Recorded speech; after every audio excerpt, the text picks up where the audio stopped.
Mateus 5, 17. Eu quero ler 2 versículos primeiro com você. Mateus 5, 17. Jesus diz assim, não penseis que vim destruir a lei ou os profetas. Eu não vim para anular, mas para cumprir. Com toda certeza vos afirmo que até que os céus e a terra passem, nem um i, ou um mínimo traço, ou um tio, se omitirá da lei, até que tudo se cumpra. Até aí, olhe para cá, não feche a Bíblia, a gente vai lendo e vamos entendendo. O que a gente percebe aqui logo de cara? Que Jesus Cristo, isso é importante, meus irmãos, Jesus Cristo é o cumpridor e o cumprimento da lei. Vocês podem repetir comigo isso? Diga: Jesus é o cumpridor e o cumprimento da lei. Como assim, pastor? Vou lhe explicar. E o próprio texto nos mostra isso. Primeiro, Jesus disse: eu não vim para revogar a lei, para destruir a lei, eu vim para cumprir. Meus irmãos, nunca houve um homem que havia conseguido cumprir toda a lei. Nunca. Vamos falar dos 10 mandamentos, que é o resumo da lei? Nunca pisou um homem nessa terra que conseguia cumprir os 10 mandamentos. Sempre tropeçava em um. Se não dava falso testemunho, adulterava. Se não adulterava, roubava. Se não roubava, cobiçava. Se não cobiçava, desonrava pai e mãe. Sempre os homens que pisaram nessa terra falharam em algum aspecto da lei. Por isso, nenhum homem poderia entrar no céu a partir do cumprimento da lei, porque ninguém conseguia cumprir a lei. Aí Jesus Cristo vem e antes de morrer, ele cumpre toda o quê? A lei. Cristo viveu 33 anos neste mundo e foram 33 anos cumprindo a lei. Meus irmãos, Jesus nunca pecou. Vocês ouviram o que eu acabei de dizer? Nunca.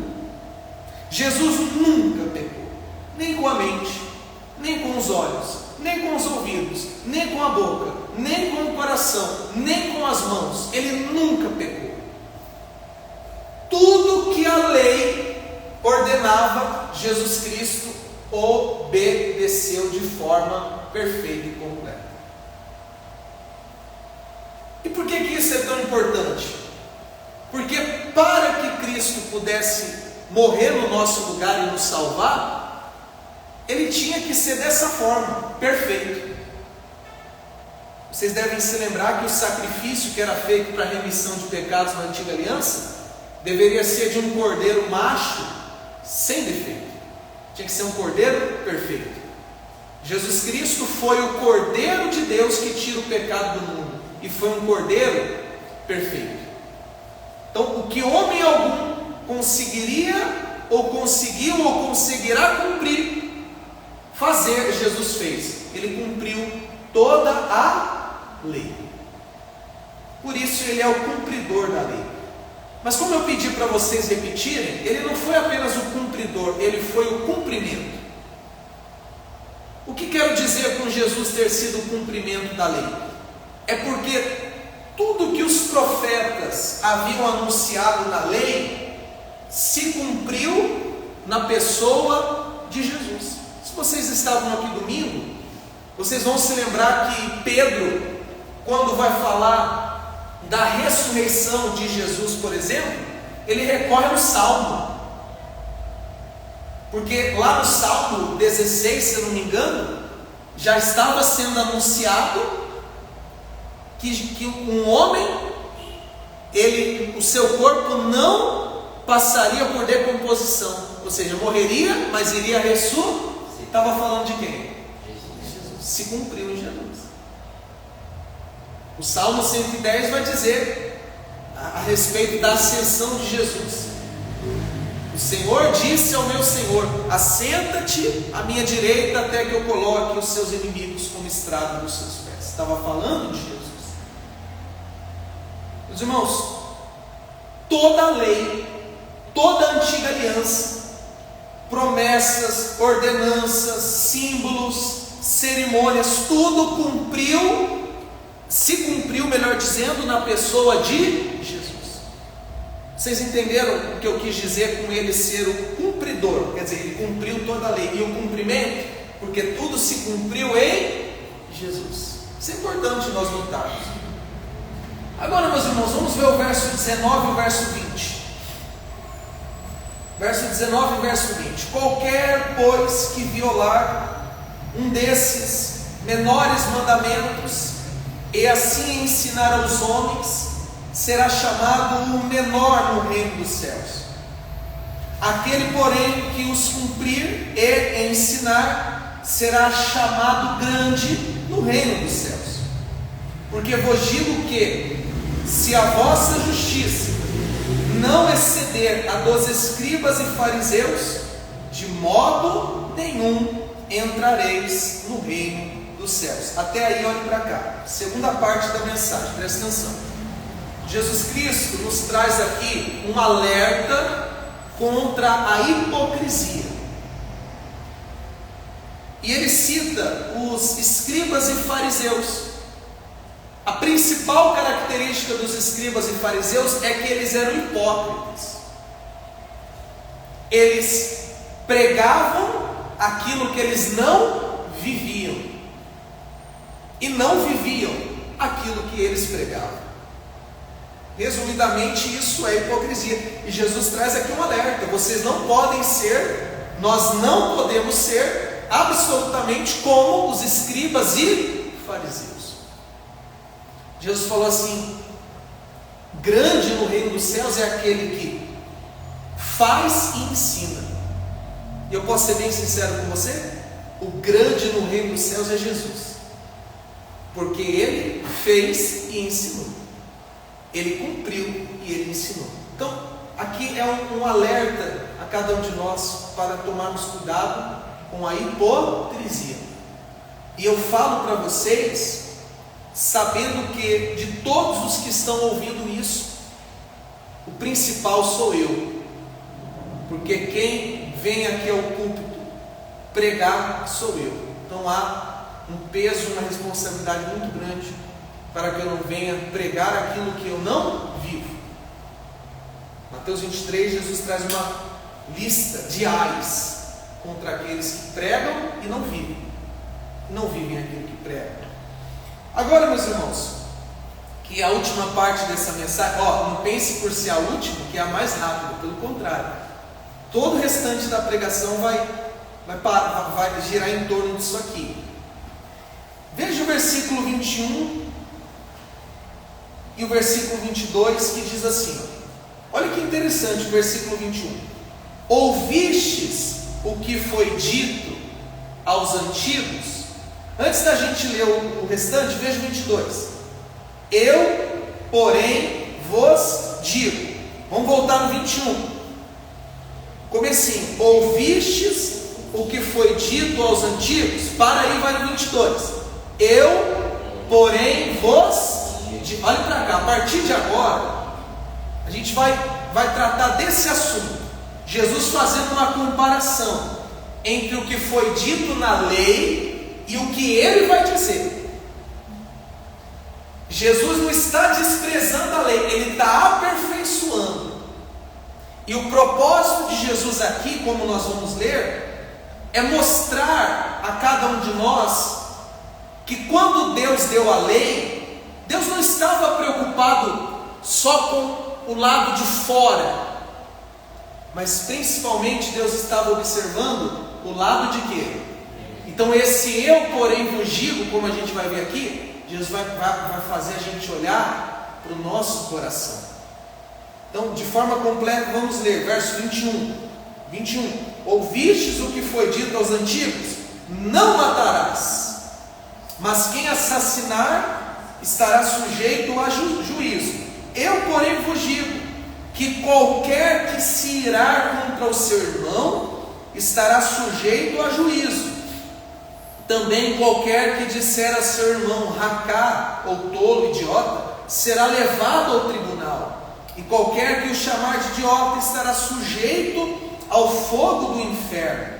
Assim sendo, se trouxeres a tua oferta ao altar e te lembrares de que o teu irmão tem alguma coisa contra ti, deixa ali mesmo diante do altar a sua oferta, e primeiro vai reconciliar-te com o teu irmão, e depois volta e apresenta a sua oferta.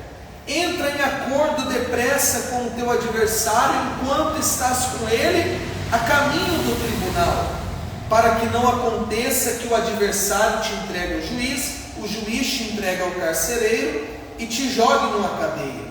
Com toda certeza afirmo que de maneira alguma sairás dali enquanto não pagares o último centavo. Para um pouquinho aí, deixa o dedo aí que a gente vai continuar. Então, primeira comparação, primeiro contraste que Jesus faz aqui. A lei dizia: não matarás. Se você matar, você vai ser punido. Jesus fala assim: eu, porém, vos digo, se você odiar o seu irmão, se você conservar dentro do seu coração mágoa, ódio, rancor do seu irmão, se você apenas desejar, preste atenção nessa palavrinha, desejar a morte do outro, você já está cometendo um ato de homicídio. Jesus está dizendo o seguinte: a lei dizia para você manter as suas mãos limpas de sangue. Eu estou dizendo para você manter o seu coração limpo de mágoa. Percebe como que Jesus lida com a lei? E eu pergunto aos irmãos aqui: ficou mais fácil ou mais difícil?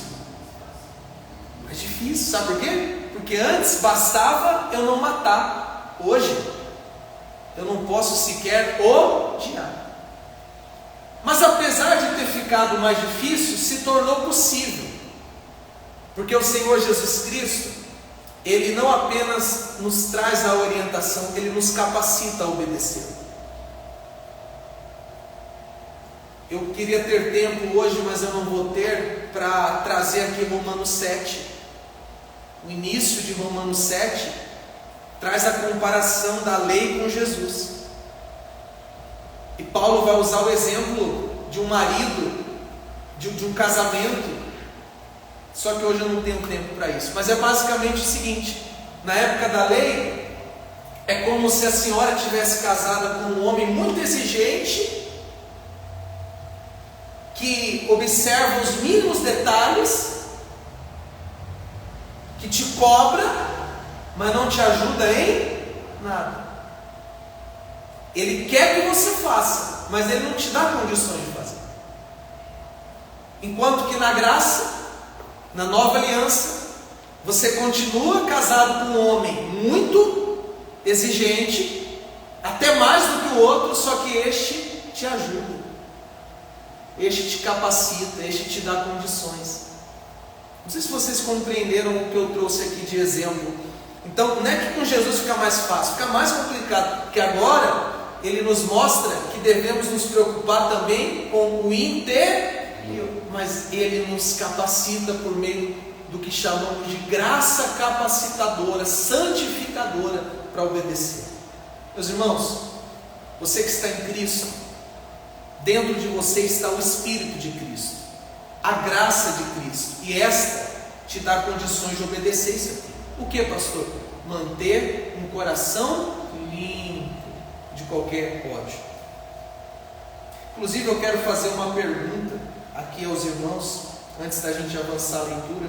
Como está o seu coração? Você tem algo contra alguém ou vice-versa? Pastor, sim, eu tenho algo contra alguém, ou eu pisei na bola com alguém, eu sei que esse alguém tem algo contra mim. A orientação que Jesus dá é: se reconcilia com essa pessoa. A maior oferta que você pode dar a Deus, e a gente observa isso no texto que lemos, é um coração limpo. É você estar em paz com as demais pessoas, dentro da sua casa, no seu trabalho, aonde quer que seja. Amém, meus irmãos? Percebeu aqui a diferença? A lei, eles pensavam que só estava relacionado com o lado de fora. Jesus fala, tem a ver com o lado. Vamos ver o próximo exemplo que Jesus vai dar? Verso 27. Ouvistes o que foi dito? Não cometerás adultério. Eu, porém, vos digo que qualquer que olhar para uma mulher com intenção impura em seu coração, já cometeu adultério com ela. E se o teu olho direito te leva a pecar, arranca-o, lança-o fora de ti, pois te é mais proveitoso perder um dos teus membros do que todo o seu corpo ser lançado no inferno. E se a tua mão direita te fizer pecar, corta e atira para longe de ti, pois te é melhor que um dos teus membros se perca do que todo o seu corpo seja lançado no inferno. Põe o dedo aí e olhe para mim, meus irmãos. Olha como Jesus nos faz entender a lei como algo que tem a ver com o nosso interior. Mais uma vez, assim como o não matar não era suficiente, eu também não deveria desejar a morte de outro, odiar outro. O fato de eu não me deitar com outra mulher, ou a senhora mulher casada não se deitar com outro homem, não é o suficiente. Eu devo,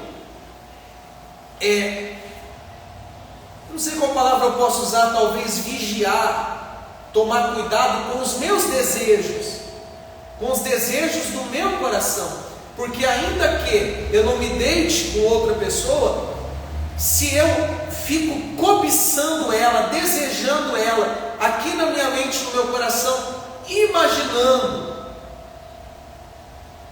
me envolvendo com essa pessoa, sendo eu alguém casado, eu já estou, segundo as palavras de Jesus, cometendo o que, meus irmãos? Adultério.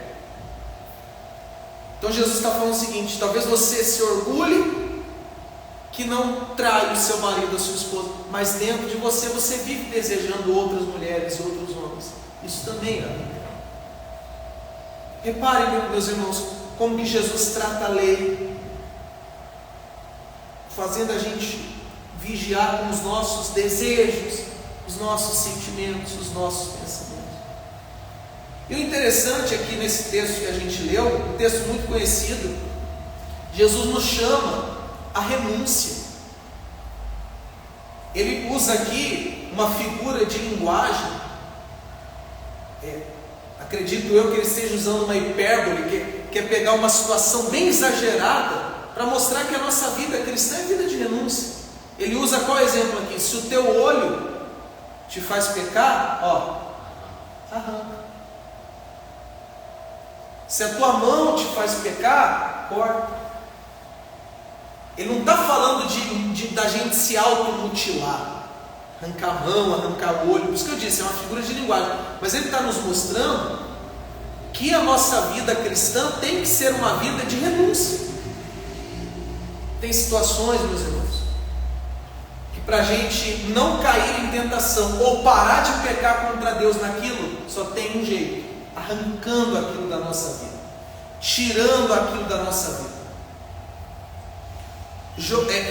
mandando aquilo para bem longe de nós.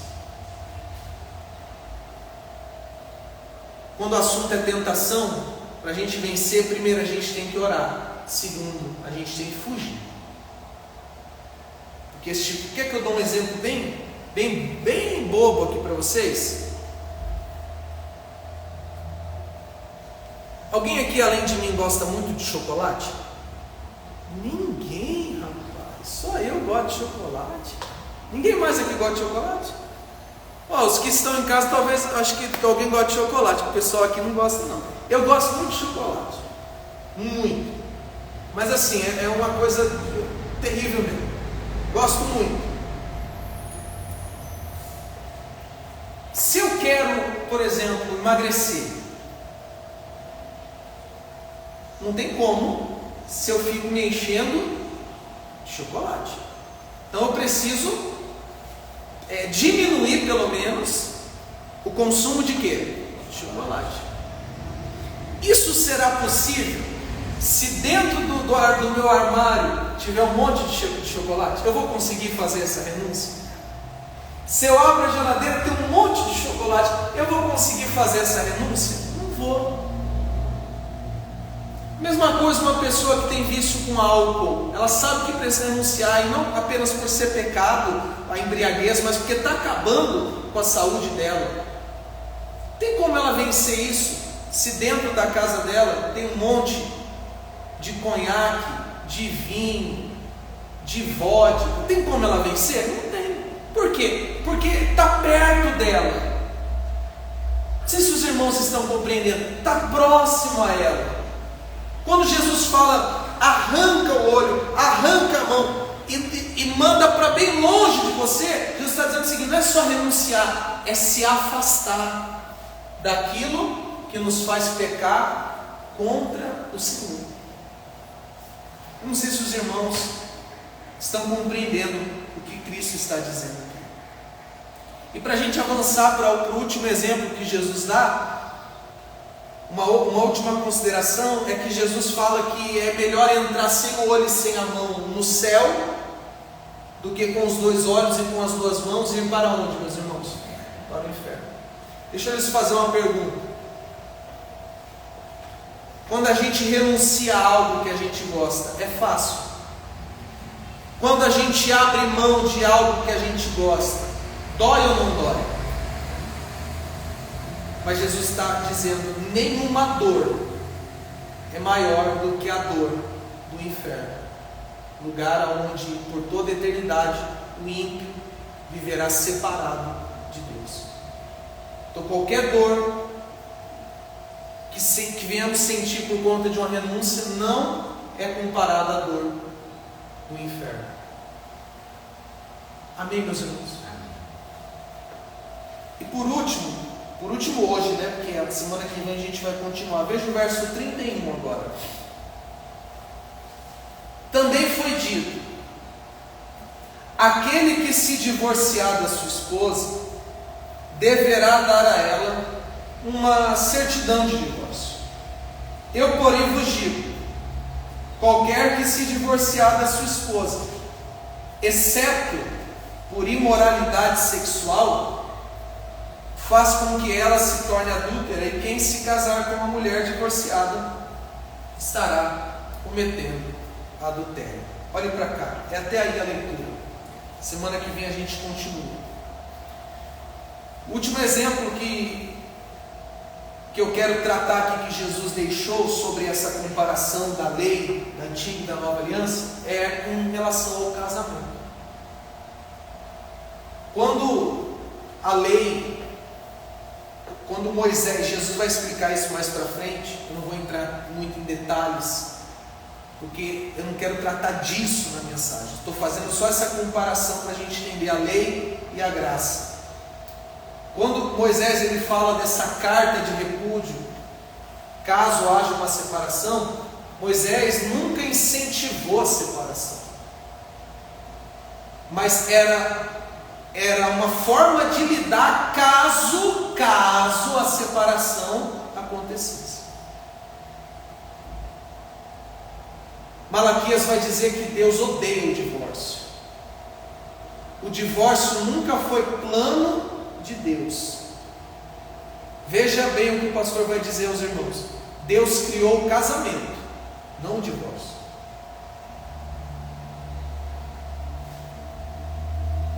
Quando Deus criou o casamento, Ele criou para que fosse algo eterno, algo que não tivesse fim.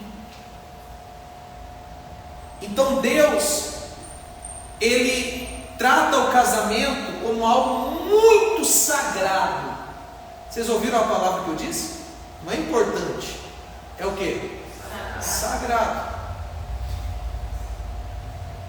E esses escribas, esses fariseus, esses religiosos, pensavam assim: Moisés falou que é só dar uma carta depois uma certidão de divórcio, então não tem problema. Jesus falou assim: vocês estão enganados. Casamento é coisa sagrada. E para deixar claro que é algo sagrado, Jesus falou o seguinte: se você se separar da sua mulher, do seu marido, por qualquer motivo que não seja imoralidade sexual engloba qualquer tipo de pecado sexual, não apenas o adultério, mas qualquer tipo de pecado sexual. Se você se separar por qualquer motivo, se não este, você estará cometendo um grande pecado. Contra quem, meus irmãos? Contra Deus. Divórcio é pecado, exceto quando este divórcio acontece por conta de adultério, por conta de um pecado sexual. E claro que, olhe para mim, meus irmãos, nós sabemos que tem situações onde a mulher está correndo risco de vida, que está casada com um homem abusivo, um homem agressivo, um homem que está botando a vida dela em risco. São exceções. Mas o que a gente vê hoje, pessoal? A pessoa se separa por qualquer motivo. Não se entendeu, brigou, discutiu, se estranhou, vai embora. Eu vou separar, Deus sabe que eu não estou aguentando mais, Deus sabe que não está fácil. Meus irmãos, casamento é brincadeira. O Senhor está tratando o casamento como ele é, algo sagrado. Os casados que estão aqui, os casados que estão acompanhando pelo Instagram, se você se separar do seu marido, da sua esposa, por motivos banais, você está cometendo um grande pecado contra Deus, contra o Senhor. E os solteiros devem entender isso, a seriedade do casamento, para que quando se casarem, se casem com esse pensamento: eu vou me casar e eu estou tomando uma atitude sagrada. Amém? Isso é muito importante, isso é muito valioso. Então, para encerrar a mensagem de hoje, eu quero apenas resumir o que falamos. Jesus cancelou a lei? Jesus pregou contra a lei? Jesus cumpriu a lei, coisa que homem algum poderia ou pôde ou poderá fazer. E ele fez isso para poder morrer como um cordeiro sem defeito e pagar pelos nossos pecados. Jesus foi o cumprimento da lei. Tudo que a lei dizia se cumpriu na pessoa de Jesus Cristo. Nós aprendemos hoje que Jesus mostra o real sentido da lei. Não tem a ver só com o lado de fora, com o fazer, tem a ver com o coração, com o sentir, com o pensar, com as motivações. E aprendemos que, como cristãos, pela graça de Cristo, hoje temos condição de obedecer à lei do Senhor. Meus irmãos, fiquem de pé, por favor. A última coisa que eu vou falar antes de orarmos. Os que estão em casa, continuem aqui comigo. Preste atenção. Nenhum homem é salvo pela lei. Se você olha para os 10 mandamentos e pensa assim: para eu ser salvo eu tenho que obedecer tudo isso, eu lhe digo uma coisa: você vai fracassar. Por isso que você não pode confiar na obediência da lei para ser salvo. Porque a lei não foi dada por Deus como um meio de salvação. A lei foi dada por Deus como um espelho que mostra para o homem que ele é um pecador e que precisa de um salvador. Salvador. Ninguém é salvo pela lei. Ninguém, absolutamente ninguém. Nós somos salvos por aquele que cumpriu a lei. Qual é o nome dele? Diga bem alto o nome dele. Jesus. Nós somos salvos por Jesus, que cumpriu a lei. Nossa confiança tem que estar em Cristo e na obra que Ele realizou por nós. Só assim seremos salvos. Porém, uma vez que somos salvos, nós temos um dever com a lei de Deus, de obediência. Para sermos salvos? Não, mas para agradarmos aquele que nos salvou. O reverendo Augusto Nicodemos tem uma frase muito especial. Ele diz bem assim, ó, a lei, olha que legal a frase que ele usa para definir isso. A lei nos manda para Cristo para sermos salvos. Então a lei fala assim, eu não posso te salvar, mas tem um que pode. Quem? Então a lei fala, vai para Jesus. Aí a gente vai para Jesus e Jesus nos salva. Aí Jesus olha para a gente e fala, agora que você está salvo, volta lá para a lei, para você ser santificado. Entendeu, não? Olha que lindo isso, meus irmãos. A lei diz, eu não posso te salvar, Jonas, mas eu vou te mostrar quem pode. Jesus. Aí eu corro para Jesus, Jesus me salva. Aí Jesus olha para mim e fala, Jonas, eu te salvei, agora volta para a lei, para você aprender a andar em santidade. Então essa é a nossa relação com a lei. Não a enxergamos como meio de salvação, mas como meio de santificação, de temor, uma forma de agradarmos a Cristo que nos salvou. Dito isso, eu quero orar, meus irmãos. Se você está aqui confiando na obediência da lei, achando que ela vai te salvar, meu convite é nessa oração: tire a sua confiança da lei e confie em Jesus. Diga para Jesus isso em alto e bom som: Senhor, eu coloco a minha confiança em Ti.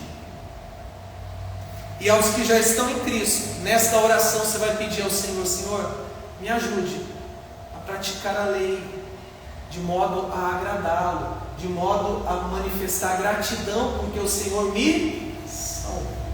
Essa é a oração que quero fazer.